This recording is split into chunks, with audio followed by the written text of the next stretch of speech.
Hey. Cool, thanks. So who's had a good day? All awake still? All here? Cool. Okay, so I'm the last speaker of the day, which means I'm between you and drinks. So I'll try not to keep you too long, I guess.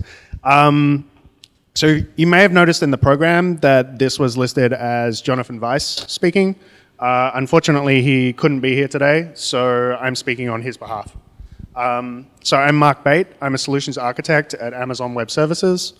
I mainly work with startups in Berlin and Germany as a whole, as you can tell from my accent, obviously.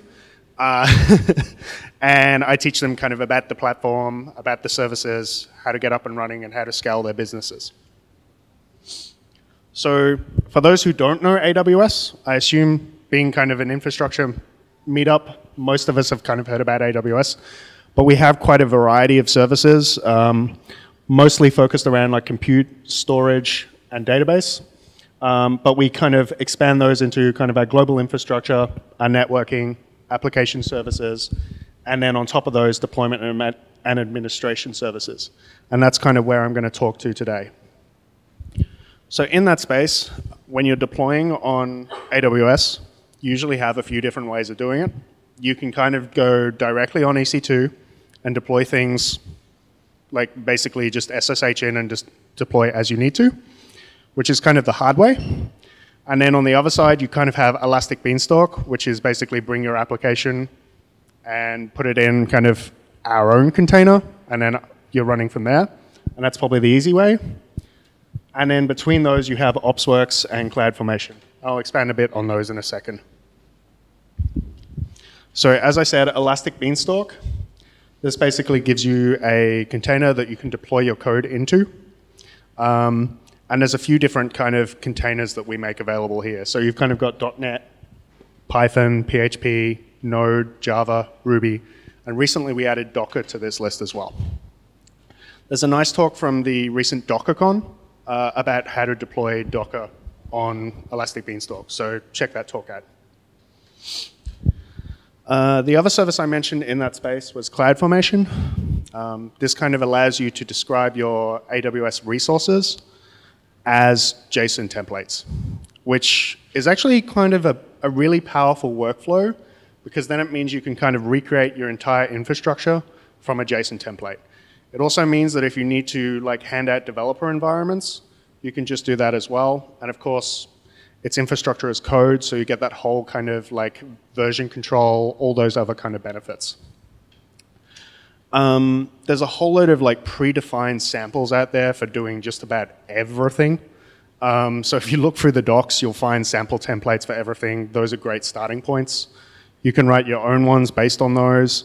Or there's a tool that comes inside the CloudFormation console called CloudFormer, which will build from your own environment and generate a template from that. The other cool thing about that is you can actually use CloudFormation to build Elastic Beanstalk and OpsWorks environments as well. So it's kind of a meta service on top of those in some sense. So the one I really want to talk about today is OpsWorks. So OpsWorks is kind of, let's say, your infrastructure and applications managed on AWS, and it's driven by Chef behind the scenes. So usually when you're running Chef in AWS, you can kind of go two approaches. You can do the client and server model, or solo if you want to as well there, or you can use OpsWorks. So OpsWorks basically runs Chef Client in the earlier versions, and in the latest version, Chef Zero, or Chef Solo, as it's kind of called. Those guys will correct me on it later, I'm sure. And it has an OpsWorks backend as well. So I mentioned that there's kind of a backend service that things connect into. This kind of deals with like EC2 in general, like EBS volumes, like your VPC setup, RDS, does its own auto-scaling and auto-healing, and this kind of thing. Then on the instances themselves, there's an OpsWorks agent that's installed. And this is basically just a small little agent that's kind of communicating back to the back end and saying, I'm still here, what is my next task? So the server's kind of sending some JSON across to run some commands. And in return, the OpsWorks agent's dialing back in and saying, I'm still here. Here's the log, here's the status, etc. So when you're running in OpsWorks, you have a few different supported versions of Chef there. So you can run 0.9 still. We still offer that. It's kind of being deprecated, but it's there for people that still need to run those cookbooks. We also have 11.4 and 11.10, which I mentioned is running as Chef Solo 0. There's a whole load of like provided convenience cookbooks that you can use, or you can bring your own or write your own specifically for this. And we have this concept of lifecycle events. I'll kind of go into this in a bit, but it's kind of a different approach there to kind of how you do the Chef runs. And of course, when you fire an event, it comes across with a whole load of like JSON in the node object about what is actually going on in the stack. Okay, so the other question today is why would you run Docker on top of AWS OpsWorks? So because you're installing Docker yourself, you've got full control over like which version, how it's installed, etc. You get to map it to the instance, and you've got automation over like your AWS resources. So diving into OpsWorks a second. So OpsWorks is kind of like this, it manages your stack. And inside your stack, you usually have kind of different layers of what's going on. So for instance, here's a stack. You can see kind of the stack in general, but inside there you might have a load balancing layer. So in this case, ELB. Behind that, you may have your Java application servers. And at the back, you might have a Mongo database in the final layer. So the layers themselves are just groups of instances that have common behavior patterns. And an instance can actually live across multiple layers, but in general, you kind of find them one-to-one mapped in that sense. So basically, the layers themselves have a run list. So you have kind of a unique run list for that layer. And you can define settings or attributes on that. And it's similar to kind of a Chef role. So if you're kind of playing around with these are actually mapped to Chef roles. So if you're doing a Chef search, you can look for the role in there.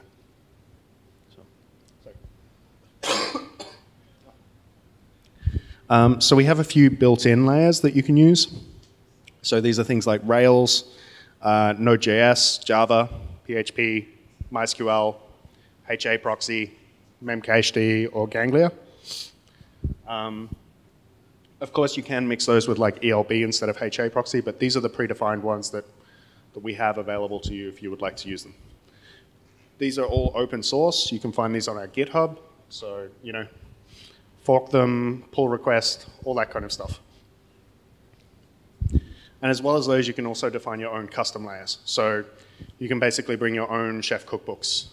So if you want to run like an Erlang app server or, I don't know, a Cassandra database or a Pacona or, I don't know, custom installs of different versions of PHP or, in this case, Docker.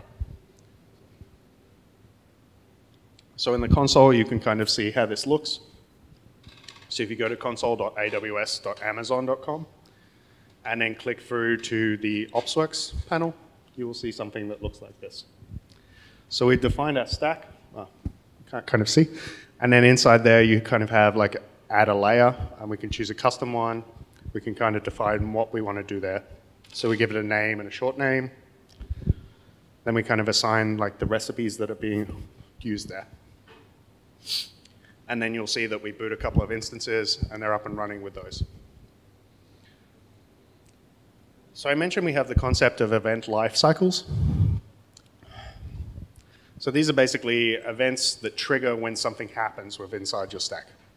So this kind of is a bit different to like running something like Chef normally, because basically now you have a run list per layer, per event. So you can kind of have a setup run list, you can have like a deploy run list, you can have an undeploy, and a shutdown run list. And this gives you a lot of like fine-grained control over what's going on in your stack at various different states. So I mentioned that there's a few different ones here. So you have like setup events, configure events, deploy, undeploy, and shutdown. So as this kind of happens in a life cycle, let's say we're kind of just booting the stack for the first time. We want to boot a new instance. That registers with EC2, kind of goes through, requests the instance, puts it into a pending stage, then boots it, at which stage it begins the setup. So the setup of that instance happens, it runs its own run list, and then it fires a configure event to all other nodes in that stack that are listening in for that specific instance. So from there, we kind of online, ready, up and running. We might want to do a deploy, so we can trigger a deploy event. And we can also, like when we terminate, shut down, and that can trigger a configure event as well. So like the setup event basically does the initial deploy of our software. So we would use this to kind of install Docker itself.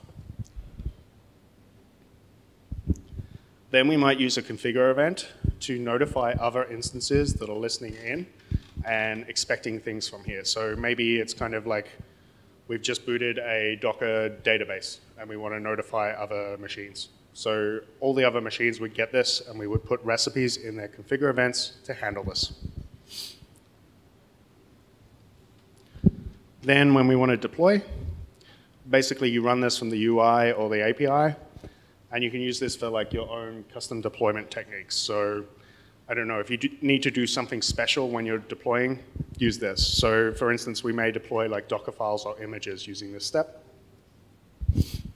And the same for an undeploy. That's basically we would like stop our containers in this state. Then maybe like we have the shutdown state, maybe we need to use this to like kill any containers that are still running. It gives you basically like 45 seconds to kind of kill things before it's cleaned up.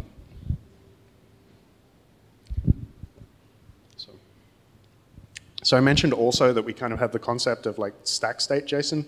So this is basically like OpsWorks object that's pushed back into the node. And then you can kind of query this for things that you want to do. So maybe you want to search for nodes that are running like certain roles. So here we can kind of query this for like the role DB master.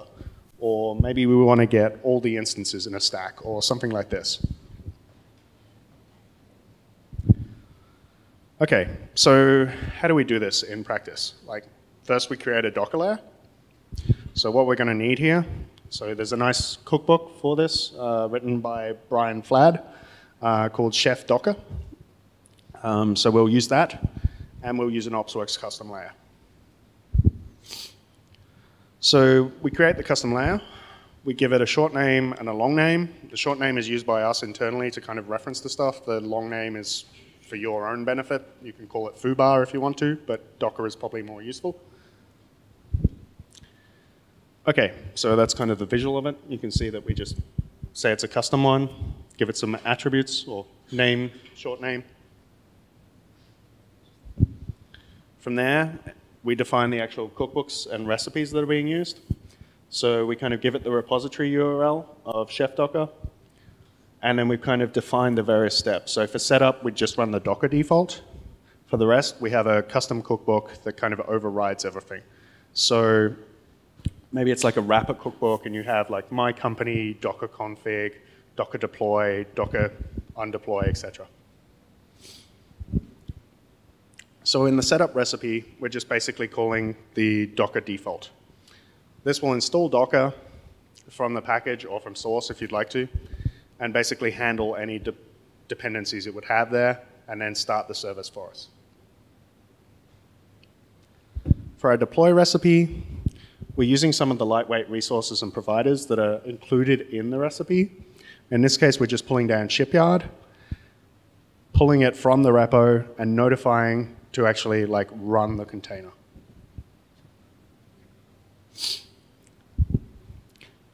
Okay, so for the configure, again, we're just doing a search for the first DB master. And in this case, we might be writing like a key to etcd, and then we can find our DB master when we want to look up. So the undeploy, again, we're just sending like a signal kill to the instance, and we're ready to shut that down.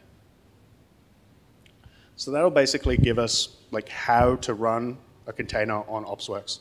Just using the chef recipes that are available there and a custom layer, we've basically got our Docker container up and running and managed through OpsWorks. So then we can basically click deploy. It will pull down the latest one from the from the Docker Hub, sorry. Run that, and then like restart the container, and we're good to go. And an undeploy will basically stop it and revert. So I mentioned that that's basically how we run it. But that doesn't quite get us a production app there. So there's a couple of limitations that we still need to solve there. We need to like figure out how to configure with like auto scaling and ELBs if you want to get in production. So if you want to do like a web app, maybe there's still some experimentation that needs to go there. But otherwise, if you're just running kind of a service for yourself in that sense, that would still work. Okay, so I need to run through this a little quickly, but. So OpsWorks basically gives you like lifecycle-based automation framework. It's highly customizable. You just use Chef. And it integrates with all the other AWS services. So you can use Docker on AWS. We would do this to kind of automate the installation, manage our fleet, and kind of have dynamic configuration through searches, through the roles, etc. If you want to find out more, there's the Twitter handle. The docs are available there. You can find our cookbooks on GitHub, so feel free to play with those. And there's an application management blog that kind of has more info there. Anytime we do anything, we write an article there. Cool. Okay, so that's my email if you need to send me anything, or that's the service URL. So, any questions? Yes.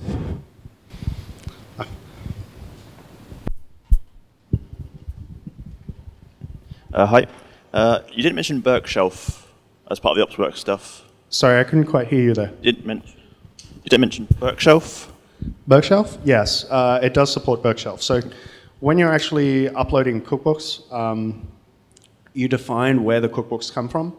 You can give it a monolithic repo, like the traditional chef way, and just stick all your cookbooks in one Git repo. You can give it an S3 bucket with some, like a tar gzip in there. But if you use the monolithic repo and you stick a Berkshelf file in there, and then there's a check that says, like, manage with Berkshelf, we'll pull that in and run Berks install from that. Okay, my question was mainly, can you configure the Berkshelf stuff using the CloudFormation? So I'm in the impression that you couldn't do that recently. I had a question on this recently. I don't think you can currently. Like, it seems to be doing everything else. You can put the file there. The problem is triggering the actual, like, to use Berkshelf. Yeah. I think it might be able to be done through, like, custom stack attributes. So I think there's, like, I don't know the actual value. Like, if you shoot me an email, I can try and find out from the team and get back to you. Great, thank you very much. So.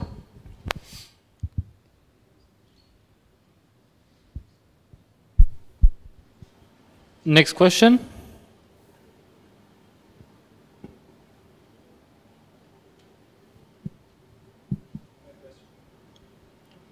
Is it?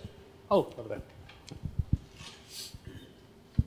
I know you probably won't be able to say, but is Amazon working on any Docker pad? Oops, I'm too close to the microphone. Is Amazon working on any Docker pads that would involve running multiple containers on one host, or are you always going to force the one VM to one container abstraction? At the moment, the only ways to kind of run it are through Elastic Beanstalk, which is one-to-one. Running it through OpsWorks, which again is one-to-one, although in theory, like an instance could live across multiple layers and you might be able to do something that way, or installing yourself on EC2.